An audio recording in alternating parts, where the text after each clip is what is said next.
तो आईपीएल 2024 की तैयारियों में सारी टीमें पूरी तरीके से बिजी हैं और इस बात की लिस्ट बनाने में जुटी हुई हैं कि आखिर किन खिलाड़ियों को मिनी ऑक्शन में वो टारगेट करने वाली हैं। वैसे तो कई टीमों में मल्टीपल गैप्स हैं और कुछ टीमें ऑलरेडी काफी ज्यादा सेटल्ड दिखाई दे रही हैं, लेकिन हर टीम में एक ना एक ऐसा गैप है जो कि उनको मिनी ऑक्शन में भरना बहुत ही ज्यादा जरूरी है और एक खिलाड़ी जो उनको टारगेट करना है जो कि उनकी टीम का बैलेंस और उनकी टीम को थोड़ा सा ज्यादा कॉम्पिटिटिव बना सके। तो ऐसे ही 10 टीमों के बारे में एक एक्स फैक्टर टारगेट प्लेयर की हम इस वीडियो में बात करने वाले हैं जो इन माय ओपिनियन उनको जरूर टारगेट करना चाहिए। अब वो उस खिलाड़ी को खरीदने में कामयाब होते हैं नहीं होते हैं ये जरूर बात की बात है, लेकिन अपना बैनर उठाने में कोई हर्ज नहीं। सो वीडियो को एंड तक जरूर देखना, अपना ओपिनियन कमेंट बॉक्स में भी लिख करके बताना, लेकिन सबसे पहले make sure you click on the subscribe button, press the bell notification, become part of the family, because ये हमारी अगली सीरीज की शुरुआत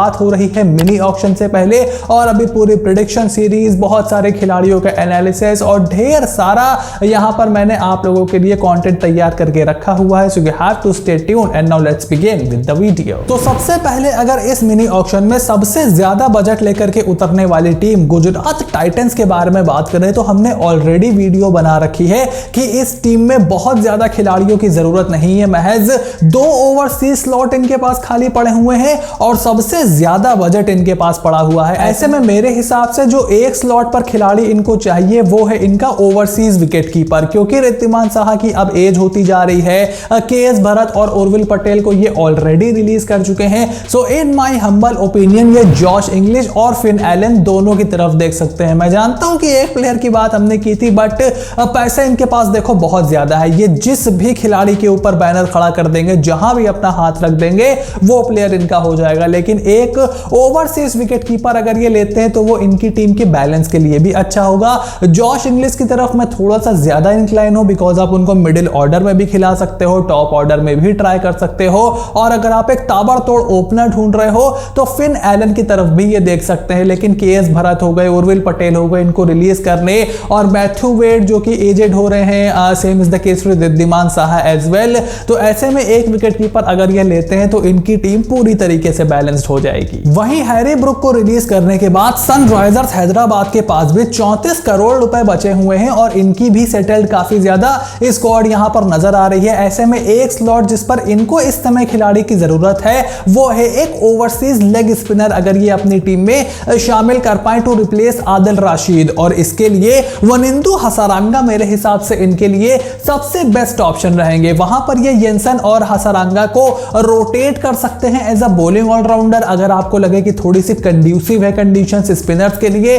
तो आप हसारंगा को डाल दो, नहीं तो आप येंसन के साथ कंटिन्यू कर सकते हो। और अगर मयंक मार्कंडे का फॉर्म अच्छा नहीं लगता तो आप एक primary leg spinner Wanindu Hasaranga के तौर पर खिला सकते हो, वो आपकी बैटिंग डेप्थ को भी बढ़ा देते हैं। पैसे आपके पास बहुत ज्यादा है तो जिस भी खिलाड़ी के ऊपर आप हाथ रखोगे मोस्ट लाइकली यही है कि आप उसको खरीद लोगे। लेकिन अगर एक स्लॉट की बात करें तो एक लेग स्पिनर और इस टीम को चाहिए होगा, और मेरे हिसाब से बैटिंग डेप्थ को बढ़ाने के लिए भी वनिंदु हसारंगा सटीक ऑप्शन रहेंगे। उसके बाद कोलकाता नाइट राइडर्स के पास भी यहां पर आप देखो तो 32 करोड़ रुपए बचे हुए हैं और अपने नए मेंटोर गौतम गंभीर की अगुवाई में ये मिनी ऑक्शन में हिस्सा लेने वाले हैं। लेकिन जहां इनको कई स्लॉट पर खिलाड़ियों की जरूरत है, जो सबसे main slot Kolkata Knight Riders के लिए है वो है एक overseas hit the deck pace bowler जो कि डेथ ओवर्स में भी अच्छी गेंदबाजी करे, जहां पर इनका इकोनॉमी रेट बहुत ही ज्यादा हो जाता है। ऐसे में in my opinion Mitchell Starc वो गेंदबाज हैं जिसकी तरफ कोलकाता नाइट राइडर्स देख सकती है। वैसे तो जेराल्ड कोज्जिया भी एक ऑप्शन है, लेकिन अगर आप केकेआर का फास्ट बॉलिंग सेटअप देखो तो वहां पर बहुत ज्यादा एक्सपीरियंस नहीं है। टीम सऊदी को भी इन्होंने रिलीज कर दिया है, अब तो शार्दुल ठाकुर भी नहीं है, तो वैभव अरोड़ा हो गए, हर्षित राणा हो गए, इस तरीके के युवा भारतीय गेंदबाज इनके पास हैं। और गौतम गंभीर ये जरूर चाहेंगे कि वहां पर थोड़ा सा एक्सपीरियंस रहे।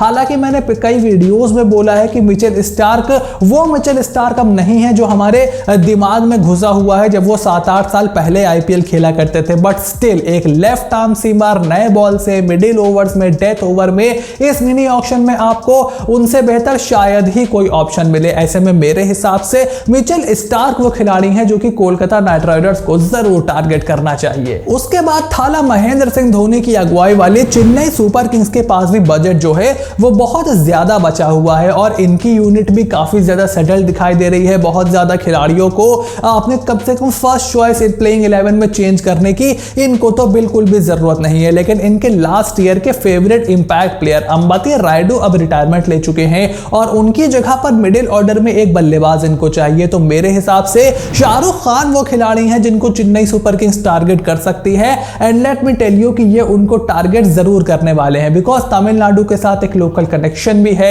लोअर ऑर्डर में वो बैट कर सकते हैं। ऐसे इंडियन खिलाड़ी आपको बहुत ही कम मिलेंगे।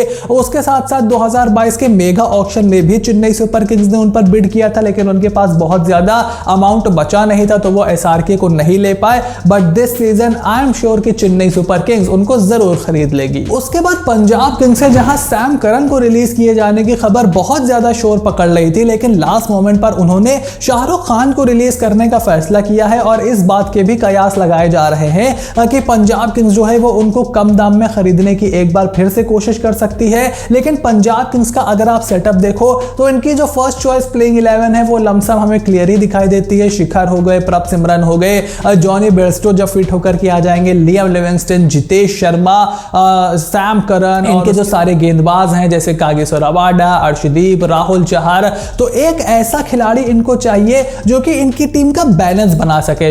वहां पर शाहरुख खान जरूर as a pace hitter finisher थे लेकिन अगर ये शार्दुल ठाकुर को इस बार टारगेट करते हैं तो इनकी फर्स्ट चॉइस प्लेइंग 11 में शार्दुल जो हैं वो चौथे फास्ट बॉलर हो जाएंगे after Sam Curran, Rabada and Arshdeep, जो कि शार्दुल ठाकुर का ऑप्टिमम प्लेस है क्योंकि आप उनको एज अ थर्ड सीमर या फर्स्ट चॉइस बॉलर के तौर पर नहीं खिला सकते और वो बैटिंग भी आपको ठीक ठाक करके दे सकते हैं। आप चाहो तो उनको नंबर 7 पर खिलाओ, कंडीशंस के हिसाब से आप उनको मिडिल ऑर्डर में थोड़ा सा फ्लोट अराउंड भी कर सकते हो। अगर आप चाहते हो कि सैम नीचे खेले तो शार्दुल को आप ऊपर भेज दो।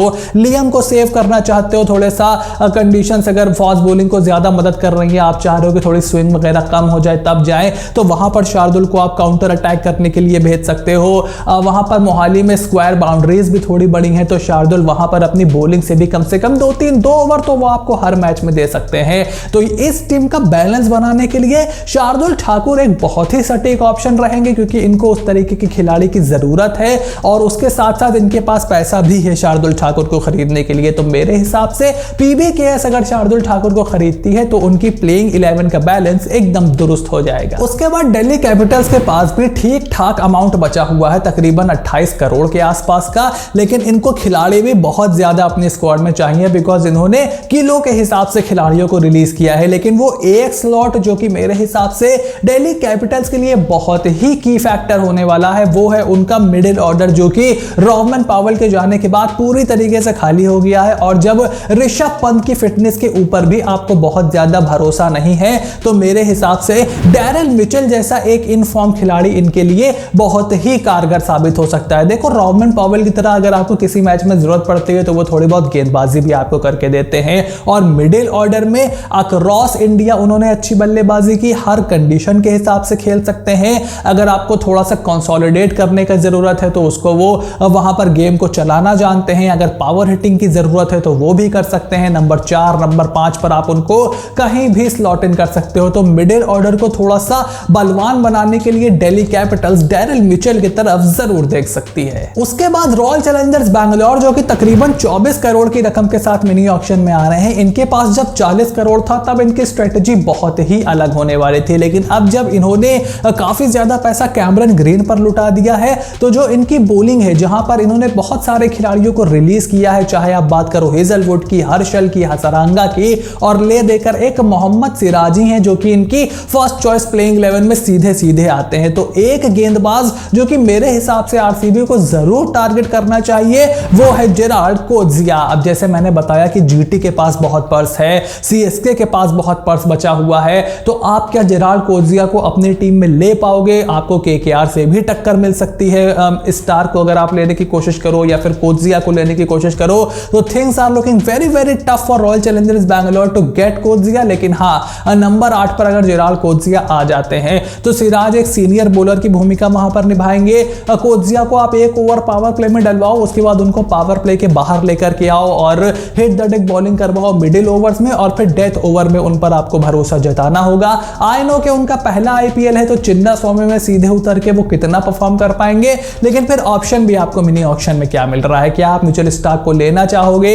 अगर उनके कुछ इंजरी वगैरह का लफड़ा हो गया तो आप तो बैकअप भी उनका नहीं खरीद पाओगे क्योंकि आपके पास पर्स भी नहीं है। तो जेराल्ड कोज्जिया मेरे हिसाब से रॉयल चैलेंजर्स बैंगलोर के लिए जरूर उनको टारगेट करना चाहिए, बट क्या उनको खरीद पाएंगे ये देखना बहुत इंटरेस्टिंग होगा। वहीं मुंबई इंडियंस ने कैमरन ग्रीन की जगह हार्दिक पांड्या को दोबारा से अपना प्रीमियम ऑलराउंडर बना लिया है, लेकिन क्या वो अब अपनी गेंदबाजी में उस तरीके की धार ला पाएंगे ये देखना 17 करोड़ के बजट में मेरे लिए बहुत ही इंटरेस्टिंग होगा। लेकिन एक खिलाड़ी जिसे मेरे हिसाब से एमआई को जरूर टारगेट करना चाहिए वो है कार्तिक त्यागी। देखो मधवाल आपके पास है, बुमराह आपके पास है, उसके अलावा बेहरेनडोर्फ को आपने रिटेन किया हुआ है, सो आई एम थिंकिंग कि आप उनको भी खिला सकते हो।